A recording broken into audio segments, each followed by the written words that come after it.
ఓం నమ శివాయ. ఈరోజు వీడియో ఏంటి అంటే ప్రతి శివభక్తుడు కూడా ఖచ్చితంగా వినాల్సిన ఒక గొప్ప కథ ఇది.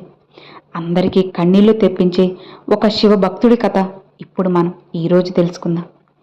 వీరభద్రాపురం అనే చిన్న గ్రామంలో శివానందం అనే ఒక శివభక్తుడు ఉండేవాడు. ఇక అతనితో పాటు తన భార్య గౌరీ, అలానే తన 5 ఏళ్ల కూతురు ఉండేవారు. ఆయన దగ్గర పొలం లేదు, డబ్బు అస్సలు లేదు. ఉన్నదంతా ఒక చిన్న ఇల్లు. శివుడి మీద అపారమైన భక్తి, నమ్మకం. ప్రతిరోజు ఉదయాన్నే గుడికి వెళ్ళి విభూదిని ధరిస్తాడు. శివ శివ అనకుండా ఒక్క అడుగు కూడా ముందుకు వేసేవాడు కాదు. శివ శివ అంటూనే ఉండేవాడు. శివయ్యనే తలుస్తూనే ఉండేవాడు. రోజు వారి ఉపాధి కోసం తన చుట్టూ ఉన్న ప్రాంతంలో కూలి పనులు చేస్తూ ఉండేవాడు. ఏ పని దొరికినా సరే చేయను అనకుండా చేసేవాడు. అదే పెద్ద భాగ్యంగా భావించి పనిచేసేవాడు. వీధులు, మురికి కాలువలు, ఇల్లు, పశువులను శుభ్రం చేయడం, ఇలాంటి పనులన్నీ కూడా తను చేస్తూ ఉండేవాడు. ఊరంతా అసహించుకునే మురికి పనులు కూడా చేస్తూ వాటితోనే కొద్దిగా డబ్బులు సంపాదించుకునేవాడు. వాటితోనే సర్దుకుపోతూ జీవిస్తూ ఉండేవాడు. సంతోషంగా అక్కడే తను అడుగు ముందుకు వేసేవాడు. ఇక శివానందం ఇంటికి కొద్దిపాటి దూరంలో ఒక శివాలయం ఉండేది. అక్కడికి శివానందం ప్రతిరోజు వెళ్ళి శివాలయం చుట్టూ కూడా శుభ్రం చేస్తూ ఉండేవాడు. శివ శివ అంటూ ఉండేవాడు. దానికి ప్రతిఫలంగా ఆ గుడి పూజారి ఎంతో కొంత డబ్బులు తనకి ఇస్తూ ఉండేవారు. తినడానికి ఏమీ లేకపోతే ఉప్పు నీళ్లు తాగేవారు. అలానే కుటుంబం కూడా అట్లానే ఉండేవారు. ఆకలితోనే పడుకుని ఉంటూ ఉండేవారు. ఇక అలా పనిచేసినందుకు పూజారి కొంత ధనం ఇచ్చారు. అలానే రోజులు గడుస్తూనే ఉండేవి. ఇక వరుసగా 4 రోజులు శివానందానికి పని దొరకక గుడివైపు వెళ్తుంటే ఆ గుడి పూజారి పిలిచి శివానందానికి ప్రసాదంగా మిఠాయి అనేది ఇచ్చేవాడు. ఇక శివానందం ఇంటికి వచ్చి ఆ మిఠాయిని గౌరీకి ఇస్తాడు. ఇక తన భార్య ఈ మిఠాయిని వాళ్ళ అమ్మాయికి ఇచ్చేది. ఇక మన అమ్మాయికి లడ్డు మిఠాయి అంటే చాలా ఇష్టం. నన్ను రోజూ అడుగుతూ ఉంటుంది. నాకు చాలా బాధగా అనిపిస్తూ ఉంటుంది. దానికి తనివి తీరా మిఠాయిలు తినిపించాలి అని. సరే గౌరీ, ఇంకొన్ని రోజుల్లో మన ఊరి శివాలయం దగ్గర మహాశివరాత్రి ఉత్సవాలు వస్తున్నాయి. అప్పుడు మంచి మంచి భోజనాలు పెడతారు. అందులో తన కూతురికి ఇష్టమైన లడ్డూ కూడా పెడతారు. మరికొన్ని రోజులకి తింటుందిలే. అలా రాత్రి గడిచిపోతుంది. ఇక తరువాత రోజు ఉదయాన్నే గౌరీతో తను ఇలా అంటాడు. గౌరీ, నేను పని వెతుక్కోవడానికి వెళ్తున్నాను. గత 4 రోజులుగా ఒక్క పని కూడా లేదు. మరి కొద్ది రోజుల్లోనే మహాశివరాత్రి వస్తుంది. నాకు ఊర్లో ఏమన్నా పని దొరుకుతుందేమో, అలా చూసుకొని వస్తాను. ఆకలిగా ఉంది, ఏమన్నా ఉంటే పెట్టు, తినేసి వెళ్ళిపోతాను. త్వరగా పనికి వెళ్ళాలి కదా. ఇక ఇంట్లో ఏమీ లేదండి. నిన్న రాత్రి ఒక రొట్టె మాత్రమే మిగిలింది. అది మన కూతురికి నిన్న రాత్రే తినిపించేశాను. ఇప్పుడు తన కూతురికి కూడా ఉప్పు నీళ్లు తెచ్చి నిద్రపోచ్చాను. సరే, నాకు కూడా ఉప్పు నీళ్ళు ఇస్తావా? నేను అదే తాగుతాను అని ఉప్పు నీళ్లు తాగి శివానందుడు ఇంటి నుండి బయటికి పని కోసంగా బయలుదేరాడు. ఇక అలా తను నడుచుకుని పని కోసంగా వెళ్తూ ఉంటాడు. ఆ రోజు శివానందానికి శివాలయం చుట్టూ ప్రాంతాల్లో శుభ్రపరిచే పని అనేది తనకి దొరికింది. మహాశివరాత్రి రాబోతుంది కదా, కాబట్టి మందిరం చుట్టూ కూడా ప్రాంతాలను శుభ్రం చేసి అలంకరించవలసిన పని అనేది దొరికింది. ఇక ఈసారి శివాలయంలో చాలా ఘనంగా అన్నదానం అనేది చేయబోతున్నారు. ఇక ఆ రోజు శివానందుడు 300 రూపాయలు సంపాదించాడు. ఇక తన పని ముగించుకొని శివానందుడు ఇంటికి వెళ్తూ గుడి బయట నుంచి శివయ్యకు నమస్కరించి భక్తితో శివుణ్ణి ఇలా ప్రార్థిస్తాడు. నీ గుడిలో చేసే అన్నదానంలో నా బిడ్డ కోరుకున్నట్టు తనకు నచ్చిన మిఠాయిలు ఉండే చూడు తండ్రి. మహాశివరాత్రికి ఈ మురికి బట్టలతో నేను నీ గుడికి రాలేను. నువ్వే మా ఇంటికి రా. నీతో పాటు శివరాత్రి చేసుకుంటాం. ఒక్కసారి మా ఇంటికి రా శివయ్య అని ఆ అమాయక భక్తుడు అతి సున్నితమైన కోరికను విన్నట్టుగా ఆ గుడి గంట మోగుతుంది. ఇక తను సంతోషించిపోతాడు. ఇక శివానందం అలసటతో ఇంటికి నడుస్తూ ఉన్నాడు. దారిలో ఒక కిరాణా దుకాణం వద్ద ఆగి 100 రూపాయలతో ఇంట్లోకి కావలసిన కొన్ని కిరాణా సరుకుల్ని తను తీసుకుంటాడు. మిగిలిన 200 రూపాయలు తన వద్దే ఉంచుకుంటాడు. ఇక రహదారి పక్కన ముళ్ళ పొదల్లో నుంచి ఒక మూలుగు వినిపిస్తుంది. అమ్మా, ఆకలి, ఆకలి! ఇక ఎవరిది ఆ శబ్దం? ఎక్కడిది? పొదల్లోకి చూసి నిశ్చేష్ణుడయ్యాడు. అక్కడ ఒక వృద్ధుడు కుష్టి వ్యాధితో రక్తం ఒడుగులతో పడి ఉన్నాడు. శరీరం నిండా కూడా పుండ్లు, దుర్వాసన భరించలేనట్లుగా ఉంటుంది. అసలు తాత, ఏమైంది? తాత, నువ్వు ఇక్కడికి ఎలా వచ్చావు? మరి నీ ఇల్లు ఎక్కడుంది? నువ్వు చెప్పు, నేను నీ ఇంటికి జాగ్రత్తగా తీసుకువెళ్తాను. నాయనా, ఆకలి వేస్తుంది, ప్రాణం పోతుంది. నా కన్న బిడ్డలే నన్ను అసహించుకున్నారు. ఇక్కడ విసిరి పారేసిపోయారు. ఎవ్వరూ లేరు బాబు నాకు. ఆ శివయ్య నన్ను పిలిచేదాకా ఇక్కడే నేను చావాల్సిందే. ఇక ఆ మాటలు విని శివానందానికి కళ్ళల్లో నీళ్లు తిరిగాయి. తాత, అలా అసలు ఎప్పటికీ అనకు. నీకు ఇప్పుడే నా ఇంటి దగ్గర అన్నం పెట్టిస్తాను. ఆ శంకరుడే నిన్ను నా దగ్గరికి పంపాడు. నువ్వు అనాదివి కాదు. పద, నా భుజాల మీద ఎక్కు, నిన్ను మా ఇంటికి తీసుకువెళ్తాను అని ఆ తాతని భుజాలపైన వేసుకుని తన ఇంటికి తీసుకువెళ్తుంటారు. దుర్వాసనను ఏమాత్రం లెక్క చేయకుండా ఆ వృద్ధుణ్ణి ఎత్తుకున్నాడు. తన ఇంటికి తీసుకుని బయలుదేరాడు. కొంతసేపటికి ఇంటికి చేరుకుంటాడు. శివానందం వృద్ధుణ్ణి తీసుకురావడం చూసిన గౌరీ నిర్ఘాంతపోతుంది. ఏంటండి, ఎవరసను? ఈయన ఎందుకు మన ఇంటికి తీసుకుని వచ్చారు? ఈ పరిస్థితుల్లో ఆ ఒళ్లంతా పుండ్లు, ఆ వాసన అసలు నేను భరించలేకపోతున్నాను. ఇతనికి ఎవరు నాన్న వాళ్ళు లేరు. పాపం, కన్న కొడుకు కూతుర్లే వద్దనుకున్నారట. ఆకలితో బాధపడుతూ ఉన్నారు. అందుకే మన ఇంటికి తీసుకుని వచ్చాను గౌరీ. మనకే తినడానికి తిండి లేదు కదా, ఉన్న ఒక్కో కూతుర్ని కూడా ఆకలి అని అడిగితే ఉప్పు నీళ్ళిచ్చి నిద్రపుచ్చుతున్నా. ఇక అలాంటిది ఈయన్ని మీరు ఎందుకు తీసుకొచ్చారు? చికిత్సకి ఖర్చు ఎలా భరిస్తారు? అసలు మనం ఎలా బ్రతుకుతాము? గౌరీ, వచ్చిన వాళ్ళు అతిథి కాదు, ఆ పరమేశ్వరుడే అనుకో. నేను తినే తిండి తగ్గించుకుంటాను, కానీ ఇతని ఆకలి తీరుస్తాను. ఈయన శరీరానికి రోగం ఉండొచ్చు, కానీ ఆ ప్రాణం శివయ్యేదే కదా. ఇదిగో, ఈరోజు కూలీ డబ్బులు 300 రూపాయలు వచ్చాయి. 100 రూపాయలతో ఇంట్లోకి కావలసిన సరుకులు తెచ్చాను. ముందు వంట చేసి ఇతనికి భోజనం పెట్టు. మిగిలిన 200 రూపాయలతో ఈ తాతకి మందులు తెస్తాను. ఆకలితో మాడిపోతున్న మనిషిని రోడ్డు మీద వదిలేస్తే ఆ కైలాసనాథుడు మనల్ని క్షమిస్తాడా? నువ్వు కాస్త నీళ్లు వేడి చేయి గౌరీ, ఈయన గాయాలు కడుగుదాం అని చెప్పి తన భార్యకు శివానందుడు చెబుతాడు. ఇక ఆ వృద్ధుడి గాయాలను తడిగుడ్డతో పూర్తిగా కడిగి తరువాత భోజనం పెడతాడు. ఇక ఆ రోజు రాత్రి అలా గడిచిపోతుంది. ఇక మరుసటి రోజు ఉదయాన్నే శివానంద మరలా ఆ వృద్ధుణ్ణి మోసుకొని ఆ ఊరి హాస్పిటల్కి తీసుకుని వెళ్తాడు. అక్కడికి వెళ్ళి, అయ్యా, ఈయన ప్రాణాలను కాపాడండి. ఈయన శరీరమంతా పుండ్లు పడిపోయి ఉన్నారు. ఇతనికి సేవ చేయడం చాలా కష్టం. శివానందం మందులు కూడా చాలా ఖరీదైనవి. నువ్వు రోజు కూలి చేసేవాడివి, ఇది నీ వల్ల అవుతుందా? నా వల్ల ఏముందయ్యా, అంతా పైవాడిదయ్యా. నా కడుపు నిండకపోయినా పర్వాలేదు, ఈయన నొప్పి తగ్గితే చాలు. ఇదిగోండి నా దగ్గర మొత్తం డబ్బులు. ఈయన చికిత్సకు మందులు ఇవ్వండి. తప్పకుండా ఈయన చికిత్సకు మందులు ఇస్తాను. నీ మంచితనం నిన్ను ఎక్కడికో తీసుకుపోతుంది శివానందం అని చెప్పి ఆ వైద్యుడు కొన్ని మందుల్ని ఆ వృద్ధుడికి ఇస్తాడు. ఇక శివానందం తన దగ్గర ఉన్న ప్రతి పైసాను మందులకే ఖర్చు చేసి ఆ వృద్ధుణ్ణి మోసుకుని మళ్లీ తిరిగి ఇంటికి వెళ్ళిపోతాడు. శివానందం ఆ రాత్రంతా మంచినీళ్లు తాగి ఆ వృద్ధుడికి సేవ చేయడం ప్రారంభించాడు. అలా సేవ అనేది ఆ వృద్ధుడికి చేస్తూనే ఉన్నాడు. ఏమాత్రం కూడా తను విశ్రాంతి లేకుండా సేవ చేస్తూనే ఉన్నారు. శివయ్యకి సేవ చేసినట్లుగా చేశాడు. ఆ రోజు రాత్రి గౌరీ ఇలా అంటుంది, రోజు ఇంత ఖరీదైన మందులు ఎక్కడి నుంచి తెస్తామండి? నీకా పని దొరకడమే కష్టంగా ఉంది. మనం ఎలా భరించగలం? మన వంతు ప్రయత్నం మనం చేస్తే ఆ సదాశివుడు ఏదో ఒకలా సర్దుబాటు చేస్తాడు. నువ్వేం భయపడకు గౌరీ. అలా ఆ రోజు రాత్రి కూడా గడిచిపోతుంది. సంపాదించిన 300 పూర్తిగా ఖర్చయిపోయాయి.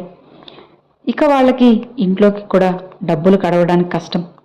పని దొరుకుతుందేమో అని మళ్లీ వెతికాడు. ఒక 200 రూపాయలు సంపాదిస్తాడు. తర్వాత రోజు మొత్తం ఆ 200 రూపాయలు మరలా ఆ వృద్ధుడి మందులకి ఖర్చు చేసేస్తాడు. ఇంట్లో తినడానికి ఏమీ కూడా కొద్దిగా కూడా ఉండదు. తాను పస్తులుండి వృద్ధుణ్ణి బాగా చూసుకుంటాడు. ఆకలిని భరిస్తూ కేవలం ఉప్పు నీళ్లు లేదా గంజినీళ్లు మాత్రమే తను తాగేవాడు. ఇంట్లో కుటుంబానికి కూడా అవే ఇచ్చేవాడు. ఇక శివానందం రోజు బాగా నీరసించిపోతాడు. అయినా సరే తరువాత రోజు మహాశివరాత్రి పండుగ ఉంది అని పనిలోకి వెళ్ళిపోతాడు. ఇక ఆ రోజు మొత్తానికి కేవలం 300 రూపాయలు సంపాదిస్తాడు. ఇక అందులో మరలా 200 ఆ వృద్ధుడి మందులకే ఖర్చు చేస్తాడు. ఇక తిరిగి రాత్రికి ఇంటికి వెళ్తాడు. అప్పుడు ఆ వృద్ధుడు చాలా నీరసంతో ఇలా అంటాడు, నాయనా శివానందం, రేపు మహాశివరాత్రి పండుగ కదా, కొంతమందికైనా అన్నదానం చేయాలని ఉంది. నా ఆఖరి కోరిక తీరుస్తావా నాయనా? ఇక అది విని శివానందం మనసులో ఇలా అనుకుంటారు, ఇంట్లో గుప్పెడి బియ్యం కూడా లేవే, నేను అన్నదానం ఎలా చేయగలను? నా దగ్గర మిగిలి ఉంది కేవలం 100 రూపాయలు మాత్రమే. వీటితో కనీసం పట్టుమని 10 మందికి కూడా నేను అన్నదానం చేయలేను. కానీ శివానందం ఆ వృద్ధుణ్ణి చూస్తూ నవ్వాడు. నీ కోరిక ఖచ్చితంగా తీరుతుంది తాత. నా స్తోమత కొద్దీ నా వంతు ప్రయత్నం నేను చేస్తాను. మీ కోరికను తీరుస్తాను తాత. ఇంకా ఆపై నేను నమ్ముకున్న ఆ పరమేశ్వరుడిదే భారమని శివానందం అతనికి చెప్పి నీ కోరిక తీరుస్తానులే అంటాడు. ఇక అలా చెప్పి తన దగ్గర ఉన్న 100 రూపాయలతో కొద్దిగా బియ్యం, పప్పు, కొన్ని కూరగాయలు, నూనె, కారం, పసుపు ఇలా వంటకు కావలసిన సరుకులన్నీ కూడా కొద్ది కొద్దిగా తను తీసుకుని వస్తాడు. ఇక 3 రోజులుగా ఏమీ తినకపోయేసరికి తను చాలా నీరసించిపోతాడు. అదే నీరసంతో తను ముందుకి సాగుతాడు. మహాశివరాత్రి గౌరీ స్నానం చేసి భక్తితో తన భర్త తెచ్చిన కొద్దిపాటి సరుకులతో అన్నదానానికి వంట చేస్తూ ఉంటుంది. ఇక ఉన్న కొద్దిపాటి బియ్యం, పాలు, బెల్లం అవి కలిపి పాయసం చేస్తూ ఉంటుంది. ఇక ఉన్న సరుకులతో కొన్ని ఆహార పదార్థాలను తయారు చేస్తుంది. ఇంటి బయట నిలబడి శివానందం అటుగా వెళ్తున్న వారిని పిలుస్తాడు. అయ్యా, ఈరోజు మహాశివరాత్రి సందర్భంగా మా ఇంట్లో అన్నదానం జరుగుతుంది, దయచేసి తప్పకుండా రండి అంటారు. అది విని ఊరి జనమంతా నవ్వుకుంటారు. అటుగా వెళ్తున్న వాళ్ళు ఇలా అనుకుంటారు, అసలు వీడికే 2 పూటల తినడానికి తిండి లేదు, వీడు కూడా అన్నదానం చేస్తాడట. అవును, వాడికి ఒకరోజు కూలి పని ఉంటే ఇంకో రోజు అసలుకు పనే ఉండదు, వాడేం పెడతాడులే జనాలకి అని హేళనగా మాట్లాడుతూ ఉంటారు. కానీ శివానందం మాత్రం లోపల బాధపడుతున్నా తన ముఖం మీద చిరునవ్వుతో అలానే అందర్నీ పిలుస్తూ ఉంటాడు. భోజనానికి రమ్మని ప్రతి ఒక్కరిని కూడా ఆహ్వానిస్తూ ఉంటారు. ఇక వచ్చిన వాళ్ళకి వడ్డిస్తుంది. శివానందం ఆనందంగా చూస్తున్నాడు. అందరూ అమృతంలా ఉంది అని చెప్పి తిని వెళ్తూ ఉంటారు. తనకున్న స్థాయిలోనే కొద్దిమందికి తృప్తిగా అన్నదానమైతే చేయగలిగాడు శివానందం. ఇక తన భార్య గౌరీ కానీ శివానందం కానీ ఒక్క ముద్ద కూడా అన్నమనేది అస్సలకి నోట్లో పెట్టలేదు. ఇద్దరూ అలానే పస్తులు ఉన్నారు. మహాశివరాత్రి జాగరణ ముగిసింది. తెల్లవారుజామున 3 గంటలకు లింగోద్భవ కాలం వచ్చిన జనమందరూ కడుపు నిండా తిని ఆనందంగా వెళ్ళిపోయారు. ఇక శివానందం శరీరంలో శక్తి మిగల్లేదు. 3 రోజులుగా గంజినీళ్లు కూడా ముట్టని శరీరం అది. ఇక వృద్ధుడి సేవలో, ప్రజల సేవలో తను బాగా అలసిపోయాడు. అతని శరీరం పూర్తిగా సహకరించడం మానేసింది. ఇక శివానందం నెమ్మదిగా మోకాళ్ల మీద పాకుతూ ఆ వృద్ధుడి దగ్గరకు వెళ్ళాడు. అయ్యా, ఇక ఆ వృద్ధుడు మూలుగుతూనే పడుకొని ఉన్నాడు. శివానందం వణికి గొంతుతో, తాత నిద్రపోతున్నావా? అందరూ తిన్నారు తాత, ఎవ్వరూ కూడా ఆకలితో వెళ్ళలేదు. కానీ నా వల్ల ఏదైనా లోటు జరిగిందా అనగాని ఈ పేదవాడు నీకు సరైన సేవ చేయలేకపోయాడా? నీ కోరిక నువ్వు అనుకున్నట్లు తీర్చగలిగానా తాత? ఇక ఆ వృద్ధుడు నెమ్మదిగా కళ్ళు తెరిచాడు. ఆ కళ్ళల్లో ఇప్పుడు నొప్పి లేదు, ఒక వింత కాంతి అనేది ఉంది. శివానందం, నువ్వు ఊరందరికీ కూడా అన్నం పెట్టావు, కానీ నువ్వు నీ పొట్ట ఎండిపోయింది. కళ్ళు చూడు, లోపలికి వెళ్ళిపోయాయి. నీ ప్రాణం గాలిలో దీపంలా ఉంది. ఎందుకయ్యా ఇంత వెర్రి? నా కోసం నీ ప్రాణాల్ని ఎందుకు నువ్వు కరిగించుకుంటున్నావు? శివానందం చిరునవ్వుతో కళ్ళల్లో కన్నీళ్లు నింపుకొని, నా ప్రాణం పోతేమేముంది, అతిథి రూపంలో వచ్చిన శివుడు మీరే. ఆకలి తీరితే చాలు, నా ఈ శరీరం మట్టిలో కలిసిపోతుంది. కానీ నేను చేసిన సేవ ఆ కైలాసనాథుడి పాదాల దగ్గరకు చేరుతుంది కదా, అది చాలు తాత అంటూనే శివానందం దగ్గుతూ రక్తం కక్కుకొని నేల మీద కుప్పకూలిపోయాడు. ఇక గౌరీ భయంతో ఏమండి అని గట్టిగా అరిచి పరుగున వచ్చి అతన్ని ఒడిలోకి తీసుకుంది. ఇక శివానందం ఊపిరి తీసుకోవడానికి కూడా కష్టపడుతూ ఉన్నాడు, ఇబ్బంది పడుతున్నాడు. అతని చూపు బాగా మసకపారిపోతుంది. గౌరీ ఏడవకు, సమయం ఆసన్నమైంది, ఆ తాతని జాగ్రత్తగా చూసుకో అని చివరి మాటగా చెప్పబోయాడు. ఇక అప్పుడే ఒక అద్భుతం జరిగింది. మెరుపు వేగంతో ఒక అద్భుతమనేది తన జీవితంలో జరిగింది. ఆ ముసలి తాత దగ్గర నుంచి కోటి మెరుగుల కాంతి అనేది ఉద్భవించింది. ఆ కాంతికి గౌరీ కళ్ళు మూసుకుంది. ఆ కాంతి మధ్యలో నుంచి తల మీద గంగమ్మ, మెడలో నాగేంద్రుడు, చేతిలో త్రిశూలం, ముఖంలో కరుణరసం ఒలికిస్తూ సాక్షాత్తు ఆ పరమేశ్వరుడు ప్రత్యక్షమయ్యాడు. అతను కనులారా దర్శించుకున్నారు. శివుడు గబగబా కిందకి దిగి మరణ వేదనలో ఉన్న శివానందాన్ని తన ఒడిలోకి జాగ్రత్తగా తీసుకున్నాడు. శివుడు బిగ్గర స్వరంతో ఇలా అంటాడు, శివానందం, లేవవయ్యా, ఒక్కసారి కళ్ళు తెరు. ఎవరి కోసమైతే నువ్వు జీవితాంతం పరితపించావో ఆ శివుణ్ణి నేను వచ్చాను చూడు. నేను నీకోసంగా నీ ఇంటికి వచ్చాను, నీ సేవకు మెచ్చాను. శివానందం నెమ్మదిగా కళ్ళు తెరిచాడు.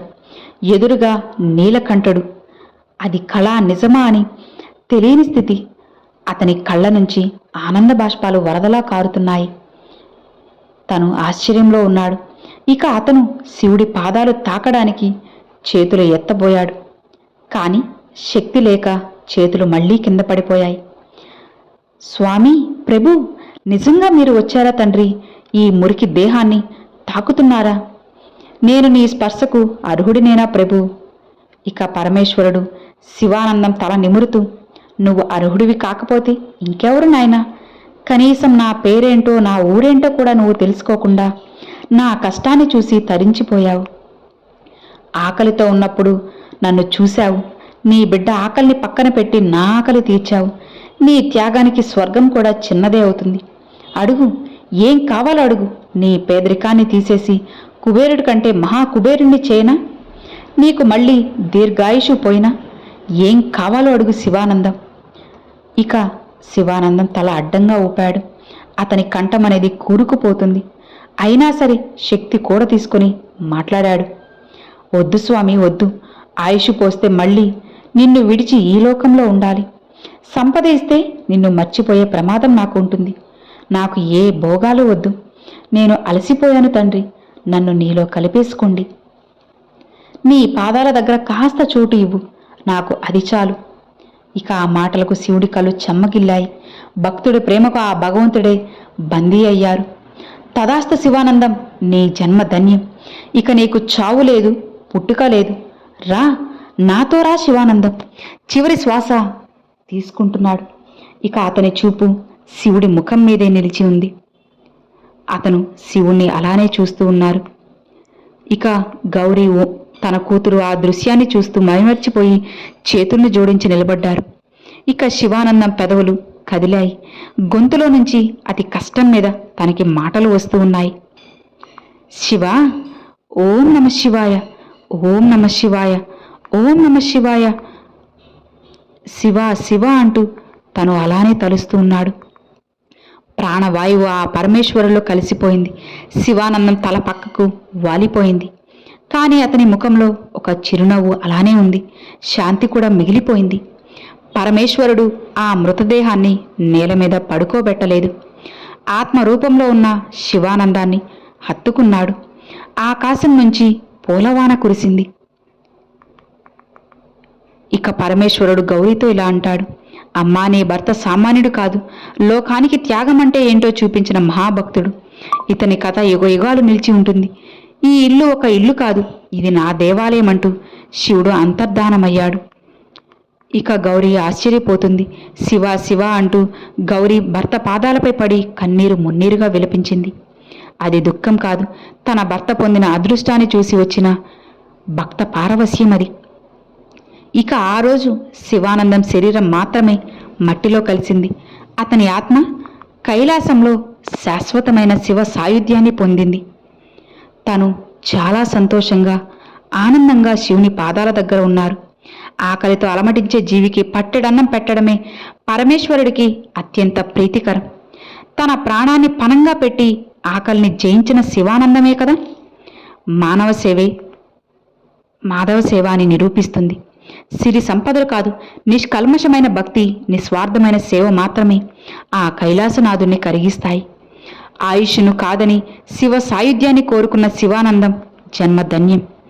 ప్రాణం పోయి క్షణంలో కూడా పరులహితం కోరిన త్యాగధనుడి పాదాలకు నమస్కరిస్తూ హరహర మహాదేవ శంభో శంకర. గుర్తుపెట్టుకోండి, అతిథి రూపంలో వచ్చిన వారి ఆకలి తీర్చడం కోసం తన ఆఖరి శ్వాసను కూడా శివార్పణం చేసిన మహానీయుడు శివానందం. దేవుని గుడిలోనే కాదు, తోటి మనిషిలో కూడా భగవంతుడు ఉంటాడని చాటి చెప్పిన ఈ కథ మీ అందరికీ కూడా ఆదర్శం కావాలి అని అనుకుంటున్నాను. రాతి విగ్రహానికి పాలతో అభిషేకం చేస్తే పుణ్యం వస్తుందో లేదో తెలియదు, కానీ ఆకలితో ఉన్న మనిషికి ఒక పిడికడ అన్నం పెట్టినా చాలు, బోలెడంత సంతోషం, అలానే పుణ్యం ఖచ్చితంగా మీకు వస్తుంది. సో విన్నారు కదండి, ప్రతి శివభక్తుడు మనసుని తాకే ఒక అద్భుతమైన కథ, కన్నీళ్లు తెప్పించే ఒక శివభక్తుని కథ ఇది. ఈ కథ మీ అందరికీ నచ్చింది, అర్థమైంది, మీ మనసుని తాకింది అనుకుంటున్నాను. ఈ కథ మీకు నచ్చినట్లయితే ఒక చిన్న లైక్ చేయండి, మీ ఫ్రెండ్స్ అండ్ ఫ్యామిలీస్కి షేర్ చేయండి. ఫస్ట్గా మన ఛానల్ చూసేవాళ్ళు సబ్స్క్రైబ్ చేసి సపోర్ట్ చేయండి ఫ్రెండ్స్. Thanks for watching. ఓం నమః శివాయ. శివాయ నమః.